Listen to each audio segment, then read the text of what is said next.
গেছিস বাবার সাথে হালকাতা ঘুরতে, অনেক কিছু খেয়ে এসেছিস। এবার আমি যাব বাবার সাথে। এবারে আমি যাবো বাবার সাথে? বাবা তোকে নিয়ে গেলে তবেই না যাবি। এবারেও আমি যাব, তুই বাচ্চার মতন থাকবি। ও মা, আচ্ছা দুজনেই যাবি। এখন ছাতু শরবতটা খেয়ে নে দেখি। সত্যেন্দ্র ছাতু আমি একটু বেশি করে দাও, তাহলে আমি শক্তিশালী হয়ে যাব। আমারটা একটু লেবু দিয়েছো? হ্যাঁ দিয়েছি, খেয়ে নে তো তাড়াতাড়ি। আমার অনেক কাজ, এই গরমের মধ্যে দাঁড়িয়ে এখন অনেক রান্না করতে কি হবে। কি রান্না করবে গো এবারে? শাক করবে না কিন্তু এবারে। আমি কি গরু নাকি ওসব বন জঙ্গল খাবো? ও কাকিমা, শুভ নববর্ষ। দেখেছো, ভালো মন্দ খাবারের কথা হতে না হতেই পল্টু আবার এসে হাজির। কি ভাবিস আমাকে? আমি তোর মতো নাকি? কাকিমাকে নববর্ষের প্রণাম করতে এসেছি।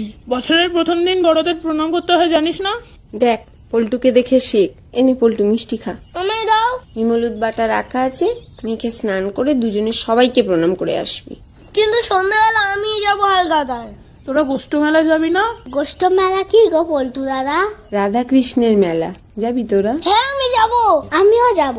গিয়ে বায়না করবি না তো কিছু? সত্যি বলছি, একটুও বায়না করবো না। তাহলে সবাই একসঙ্গে যাবো, কিন্তু যাওয়ার সময় আমাকে ডাকবি।